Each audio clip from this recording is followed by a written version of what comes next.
नमस्कार जनते में स्वागत है आपका। मैं हूं योगेंद्र। आप देख रहे हैं बड़ी खबर। बड़ी खबर में हम बात करेंगे, त्योहारी सीजन है लेकिन आपको लापरवाह नहीं रहना है, इसीलिए हम आपके लिए लेके आए हैं। डॉक्टर भावना माथुर हमारे साथ जुड़ी हुई हैं, उमेश नागपाल जी हमारे साथ उपभोक्ता मामलों के जानकार जुड़े हुए हैं, और राजस्थान पुलिस सेवा के पूर्व अधिकारी योगेंद्र जोशी जी हमारे साथ में। डॉक्टर भावना जी, आपके पास आना चाहूंगा मैं। त्योहारी सीजन है, बाजारों में भीड़ है, और निश्चित रूप से लंबे समय से जो लोग उम्मीद कर रहे थे कि सब ठीक होगा, उन्हें एहसास भी हो रहा है कि ठीक हो रहा है, केसेस कम आ रहे हैं, लेकिन क्या लगता है कि किस तरह की सावधानी की आवश्यकता है अभी? सर, हमें भीड़ भाड़ में जाने से बचना चाहिए, सबसे बड़ी बात तो यही है। और अगर हमको जाना भी है तो मास्क जरूर लगाना चाहिए। मास्क से हम खुद की भी बचाव कर सकते हैं और सामने वाले के भी बचाव कर सकते हैं, क्योंकि त्योहार में बाहर निकलना होगा, मिलना जुलना होगा, तो मास्क लगाएं, दूरी बना के रखें, कुछ बेसिक जो सावधानी है उनका ध्यान रखें। और इन केस अगर हम संपर्क में आ जाते हैं या हमें हल्की फुल्की खांसी या जुकाम या सांस में दिक्कत या बुखार होता है तो हम तुरंत डॉक्टर से संपर्क करें। मैडम माथुर, एक चीज मैं देखता हूँ यहाँ पे अक्सर जो मुझे लगता है कि बड़ी लापरवाही का पार्ट है, बहुत अच्छे पढ़े लिखे लोगों को भी मैं देखता हूँ मास्क वियर किए होते हैं, भीड़ में से आएंगे उसको वापस फोल्ड किया और पॉकेट में रख लेते हैं। ये बिल्कुल बहुत बड़ी असावधानी है, जो दूसरों के लिए नहीं, खुद के लिए भी बहुत बड़ा नुकसान का कारण बन सकता है। क्योंकि अक्सर हम लोगों को देखते हैं कि पॉकेट में निकाल के रख लेंगे आप, क्योंकि आप जिस इन्फेक्शन या जिस संक्रमण से बचने के लिए आप कोशिश कर रहे हैं कि नाक और मुंह से नहीं जाए, अगर वो आपके मास्क जो आपको बचा रहा है उसी के ऊपर तो वो वायरस आएगा, और उसी को आपने फोल्ड करके पॉकेट में रख लिया तो एक नई बीमारी और लेकर के जा रहे हैं। जो आपके पास में इसमें कोई पैसा रखा है कि आपका रुमाल रखा है, जो भी कुछ रखे हैं तो वापस आप लेकर के जा रहे हैं उसको। ये मैं अक्सर देखता हूं, तो मुझे लगता है इससे बचने की कोशिश करनी चाहिए। जोशी साहब, आपके पास आना चाहूंगा। चोरी, नकबजनी, इस तरह की घटनाएं बढ़ रही हैं, क्या इसको त्योहार से जोड़ के देख सकते हैं हम? क्यों अक्सर सुनते हैं कि परिवार कहीं पे मार्केट में शॉपिंग के लिए गया था और पीछे से ये काम हो गया, तो क्या ये घटनाएं भी ज्यादा होने लगती हैं इस समय? देखो योगेंद्र जी, ये त्योहारी सीजन के अंदर जिस तरह से बाजारों के अंदर बिजनेस बढ़ता है, इसी तरह से अपराधियों का भी बिजनेस बढ़ जाता है, क्योंकि मार्केट के अंदर भीड़ भाड़ और दुनिया भर के लोग अपने अपने सामान खरीदने के लिए आते हैं, दुकानों में भीड़ रहती है।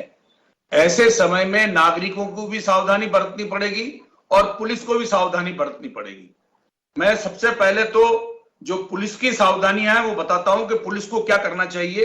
एक तो गश्त ज्यादा बढ़ानी चाहिए, जहां भीड़ भाड़ वाले चौराहे हैं वहां चौराहे के ऊपर पुलिस की पिकेट्स लगानी चाहिए, और आज सूचना के लिए मतलब सीआईडी को इनको जागृत करना चाहिए, ताकि वो पूरे चौराहे में सादा वस्त्रों में घूमे और इस प्रकार के चेन स्नेचर, जेब तराशने वाले या कोई पॉकेट मार या किसी का बैग छीनने वाले या किसी दुकान में से सामान ले जाने वालों को पकड़ ले और उनकी सूचना पुलिस को दे। ये इनको पुलिस वालों को करना चाहिए। दूसरा क्या करना चाहिए कि जो व्यापारी लोग हैं, व्यापारियों को सीसीटीवी फुटेज है, जो अपने निजी व्यवसाय पर काम करने वाले सुरक्षा कर्मी हैं, इनको अधिक से अधिक लगाना चाहिए।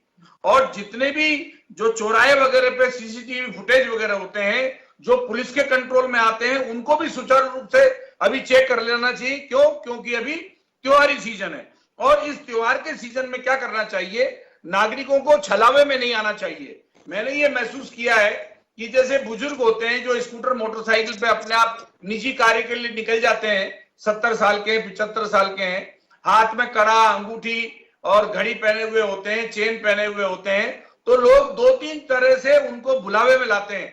पहला तो कहेंगे, जाते ही उसको प्रणाम करेंगे, पैर छुएंगे तो बड़े अदब से उनका सम्मान करता है, कह साहब मैं आपको जानता हूं, इधर सीआईडी वाले खड़े थोड़ा आगे, आप अपनी चेन है, अंगूठी है, अपनी घड़ी को एक रुमाल में रख के जेब में रख लीजिए साहब, लाओ मैं रख लेता हूं। और यूं करके उनको बेवकूफ बना देते हैं। वो मोटरसाइकिल स्कूटर पे बैठे रहते हैं और उनका सामान लेके चंपत हो जाते हैं। इसी तरह से बुजुर्ग महिलाएं जो मंदिर वगैरह में जाती हैं आजकल, ये वो महिलाओं को भी इसी तरह से बनाते हैं कि आपके ये अंगूठी वगैरह इधर चोर बहुत हो रहे हैं, इसको समेटो और इसको रुमाल में बांध दो, मैं आपको देता हूं, और अंदर लोहे के कड़े उसको बेवकूफ बना करके बातों में लगा करके उस तरह से वो करते हैं। मेरा कहने का तात्पर्य यह है कि सबको निजी सुरक्षा व्यवस्था अपनी अपनी चाक चौबंद कर लेनी चाहिए। दूसरा जो मैं आप पूछ रहे थे कि जो नागरिक हैं जो बाहर चले जाते हैं, बाजार में शॉपिंग के लिए चले जाते हैं, तो अपने मकानों को अकेला न छोड़ें। अपने मकानों को अकेला उस स्थिति में छोड़ें जब पड़ोसी उनके मकान में रहता हो या उन्होंने कोई निजी कंपनी से सुरक्षा कर्मी रख लिया हो। अगर वो दिन भर के लिए बाहर जाते हैं तो सुरक्षा कर्मी रखें और दिन में शाम को वापस आते हैं, लेकिन ये भी ध्यान रखें कि सुरक्षा कर्मी रजिस्टर्ड कंपनी से होना चाहिए। कहीं ऐसा ना हो वो कोई कहते साहब इस आदमी को रख लो, वो सामान लेके चंपत हो जाए, इस प्रकार से नहीं होना चाहिए। तो आस पड़ोसी ध्यान रखें, बाहर कह के जाएं, अपने घरों के बाहर ज्यादातर कोशिश करें सीसीटीवी फुटेज लगाएं ताकि उनसे आपको फायदा होगा। दूसरा ये है कि बहुत ही ज्यादा गंभीर ऐसी जगह है जहां आप एलोन रहते हैं और आपको जाना बहुत जरूरी है, मृत्यु है, शादी है या इस तरह की कोई बात है और आप चौकीदार की वहां व्यवस्था नहीं हो सकती है, ऐसी स्थिति में आप पुलिस को सूचना देना भी अपना दायित्व समझें। आप उस इलाके के थाने में जाएं और एप्लीकेशन दे सकते हैं कि साहब मेरे को आवश्यक रूप से बाहर जाना है और मैंने सारी व्यवस्थाएं करने का प्रयास किया, मेरी व्यवस्था नहीं हो पाई है, मैं 2 दिन 3 दिन या 4 दिन बाद आऊंगा। पुलिस को लिखित दे, पुलिस आपके मकान की सुरक्षा व्यवस्था करेगी। ये उनकी पुलिस वालों की जिम्मेदारी है। अगर पुलिस वाले उस चीज को टालते हैं तो ये उनके लिए उचित नहीं है। वापस आऊंगा आपके पास में। उमेश नागपाल साहब हमारे साथ जुड़े हुए हैं जो उपभोक्ता मामलों से जुड़े हुए हैं। सर, किस तरह के चीटिंग के मामले आते हैं इस समय, किस तरह की सावधानी रखनी होगी? देखिए, डॉक्टर साहब ने बताया कि घर से निकलते समय क्या करना है और जोशी जी ने बताया कि बाजार में आपको किस किस तरह की सावधानियां रखनी चाहिए। ये प्रेजेंट का इन्होंने बताया। मैं आपको इसके बारे में, फ्यूचर के बारे में कुछ बताना चाहूंगा कि बाजार तो जाते समय सबसे पहले तो आप कोशिश कीजिए कि पब्लिक ट्रांसपोर्ट यूज कीजिए। आजकल ओला, उबर, काफी चीजें ऐसी हो गई हैं जो आप घर से ही अपनी गाड़ी बुला सकते हैं और आपको जहां भी जिस डेस्टिनेशन पे जाना है वहां वो आपको अवेलेबल हो जाती है। तो अगर आप अपना खुद का गाड़ी वाहन लेके जा रहे हैं तो निश्चित रूप से आप उस वाहन को ऐसी जगह खड़ा कीजिए जो अधिकृत पार्किंग हो और उस पार्किंग वाले से उसकी रसीद लेना कभी भी मत भूलिए, इन केस अगर आपकी गाड़ी वहां से चोरी हो जाती है, ताकि उसमें आप। जी उमेश जी, बिल्कुल पहली कड़ी यही है कि आप भीड़ भाड़ से बचिए और अगर भीड़ में कहीं जाना भी पड़ रहा है तो निश्चित रूप से आप प्राइवेट पब्लिक ट्रांसपोर्ट यूज कीजिए। बिल्कुल जी। और जहां भी किसी भी बाजार में जाएं, किसी भी मार्क शॉप में जाएं, तो सबसे पहले एक असूल बना लीजिए कि हमें बिना मिल माल नहीं लेना। हमें एक तरह से सरकार का सहयोग करना है। वो जो बिल में जो जीएसटी है वो हमारे ही काम आता है और इन केस उस सामान में किसी तरह की कोई गड़बड़ी हो जाती है तो उसका क्लेम करने के लिए हमें आसानी होती है। इसलिए एक ये निश्चित रूप से आप मान लें कि अगर हमें कोई सामान खरीदना है तो हम बिल से ही लेंगे, बिना बिल हम सामान नहीं लेंगे। जो टैक्स का अमाउंट है वो बहुत ज्यादा नहीं होता, उससे कोई फर्क नहीं पड़ता। उस अमाउंट का टैक्स पे करने से हमारे लिए होगा कि भविष्य में हम कंज्यूमर कोर्ट में उसके खिलाफ क्लेम कर सकते हैं। तो ये मुख्य रूप से है कि आप कोई भी सामान खरीदें, आप भविष्य के लिए ले रहे हैं, आपकी वो खुशी, आपकी भविष्य में भी वो खुशी कायम रह सके। इन केस उस सामान में कुछ डिफेक्ट है तो वो डिफेक्ट को हम रिमूव करवा सकें। अगर वो नहीं करता तो उसके लिए हमें कंपनसेशन मिल सके। तो ये मेरा सबसे आग्रह है कि बाजार से कोई भी सामान लें, उसका बिल आवश्यक रूप से लें। जी बिल्कुल, निश्चित रूप से कुछ सावधानियां हैं जो हम आपके लिए लेकर के आए हैं। कई बार उमेश जी इस तरह की शिकायतें भी आती हैं कि वो ऑनलाइन शॉपिंग का झांसा दिया और उसमें हम पैसे डलवाए, वो सब निकल गए, कुछ इस तरह की शिकायतें भी आती हैं। दूसरा, एक मैं आप सब लोगों से जानना चाहूंगा कि क्या कोई भी कंपनी, इस समय ऑफर इतने सारे चलते हैं, वो अपना नुकसान उठा करके कभी कोई ग्राहक का भला सोचती है? मैं आपको इसके बारे में बताना चाहूंगा, कोई भी कंपनी ऐसी नहीं है जो अपने घर से पैसे देके कस्टमर को कोई सामान दे। वो किसी ना किसी रूप में उसकी वसूली करते ही हैं, निश्चित रूप से करते हैं। इसलिए आपको किसी भी मन लुभावन वादों में नहीं आना, ये हम निश्चित रूप से जानते हैं। 1 रुपए का अगर हम खर्च करेंगे तो हमें 1 रुपए का ही सामान मिलेगा। 1 रुपए खर्च करने पे हम 2 रुपए का सामान कभी भी नहीं ला सकते। तो ये किसी भी लालच में आने की आवश्यकता नहीं है। ये जो कंपनी मन दे, ये ऑलरेडी इन्होंने रेट बढ़ा दिए। अब आप ऑनलाइन पे देखेंगे कि उसमें 50% की छूट आपके साथ दिखाई देती है। तो वो जो 50% की छूट है, 1 रुपए की चीज कोई आदमी 50 रुपए में कैसे बेच सकता है? तो हमें निश्चित रूप से इस बारे में सजग रहना चाहिए और उस सामान की पूरी परख करने के पश्चात ही उसे खरीदना चाहिए। और दूसरा सवाल आपका ये था कि ऑनलाइन 2019 जो नया कंज्यूमर लॉ आया है उसमें ऑनलाइन को भी कंज्यूमर कोर्ट के परिधि में ले आए हैं। उसे अगर ऑनलाइन में आपके साथ कोई फ्रॉड आता है, आप उसकी शिकायत कंज्यूमर कोर्ट में कर सकते हैं। कंज्यूमर कोर्ट निश्चित रूप से आपको एक कंपनसेशन दिलाएगा, क्षतिपूर्ति दिलाएगा, और उस साइट पे उसको ब्लॉक करने के भी उनको राइट है। तो निश्चित रूप से आप बिल्कुल निश्चिंत होकर खरीदारी करें। ऑनलाइन खरीदारी करने से पूर्व आप प्रॉपर लिंक देख लें कि वो एक अच्छी साइट हो, उसके बारे में आपको जानकारी लेना बहुत जरूरी है। डॉक्टर भावना जी, आपके पास आना चाहूंगा मैं। मौसमी बीमारियां भी इस वक्त बहुत हैं और लोगों का ये कहना है कि आंकड़े बहुत घट गए हैं और अभी ऐसे कोई केसेस भी नहीं आ रहे हैं, तो क्यों जबरदस्ती आप मास्क लगवा रहे हैं? आपके पास में ऐसी व्यूज काफी आते होंगे कि मैम अब कोई है ऐसी स्थिति, क्योंकि अब तो कई बार जयपुर में शून्य केस आता है, राजस्थान के 30 जिलों में कुछ नहीं आ रहा, तो लोग ये हम इसे एक ये कहूं कि एक शकुन के रूप में माने या फिर लोगों की लापरवाही के रूप में भी देखें इसे? सर, इसे हम दोनों तरह से देख सकते हैं। एक तो अच्छा ये है कि केसेस कम हो रहे हैं, लोग थोड़े से भी हो रहे हैं इस मामले को लेके, क्योंकि बीच में जो कोविड की सेकंड वेव आई थी वो सबके लिए बहुत खतरनाक थी। तो उसको लेके लोग जागरूक हो गए हैं काफी इस चीज को लेके। लेकिन अभी भी कुछ लोग हैं जो सोचते हैं कि केसेस कम हो गए हैं, क्यों मास्क लगाएं, अब तो सब खत्म हो गया है, आराम से घूमते हैं फिरते हैं। लेकिन मौसमी बीमारियां तो है ही, जो वायरल है वो चल रहा है, वो तो सब कुछ है ही। लेकिन हम कोविड से भी हमको बचाव रखना ही है। ऐसा नहीं है कि बिल्कुल खत्म हो गया है, बचना हमें है, क्योंकि कौन हमारे संपर्क में आ रहा है, हम बाजार निकल रहे हैं, हम किससे मिल रहे हैं, वो मिलने वाला किससे मिला है, तो वो चेन अगर बन रही है तो उसको हम नहीं रोक सकते। तो जब तक हम अपना बचाव नहीं करेंगे, हम दूसरे का भी बचाव नहीं कर सकते।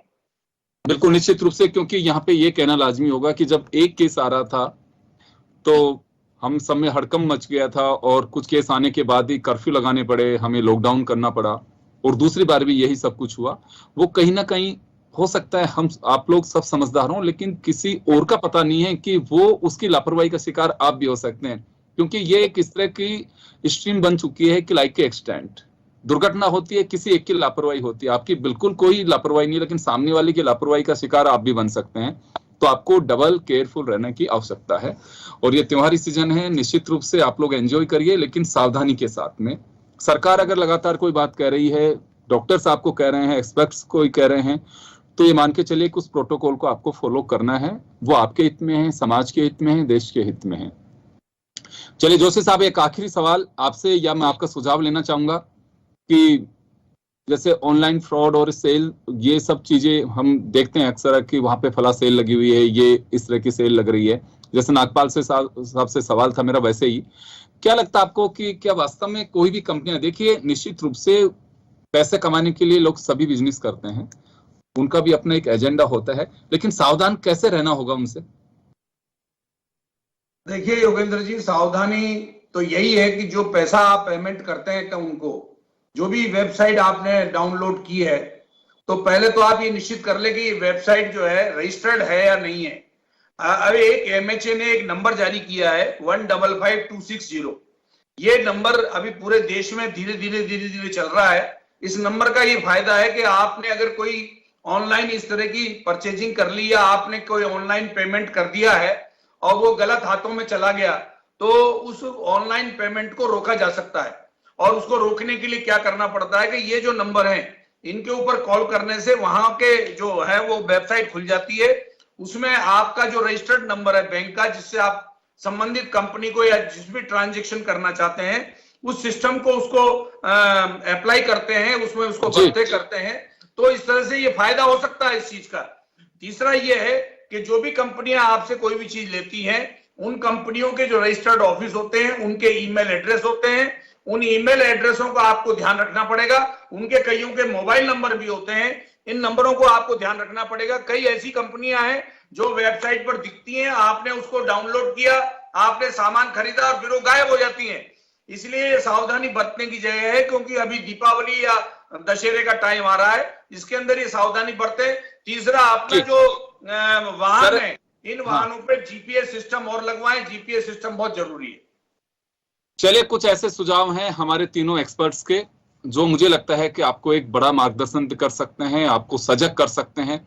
और निश्चित रूप से त्योहार बड़े अच्छे से मनाइए, उसमें कहीं कोई संदेह नहीं है, लेकिन आपकी सावधानी आपके लिए बहुत जरूरी है। वो डॉक्टर की सलाह हो, चाहे एक उपभोक्ता मामलों से जुड़े हमारे एक्सपर्ट्स की सलाह हो या पुलिस की सलाह हो, आपको जरूर सावधानी बरतनी चाहिए, क्योंकि लापरवाही अगर कहीं भी करेंगे तो नुकसान आपका है, जिसकी भरपाई होना बहुत मुश्किल होता है। क्योंकि खुद का नुकसान होता है, आप थानों के चक्कर लगाते रहेंगे, बीमार होते हैं तो त्योहार के टाइम पे आप डॉक्टर्स के चक्कर लगाते रहें। कोई नहीं चाहता कि ऐसे मौके पे आपको अपने एंजॉय से कोई रोक सके, लेकिन आपकी लापरवाही रही तो आपको ये सब कुछ करना ही पड़ेगा। चलिए, बहुत बहुत शुक्रिया आप सभी का। बड़ी खबर में इतना ही, दीजिए इजाजत, नमस्ते। Thank you.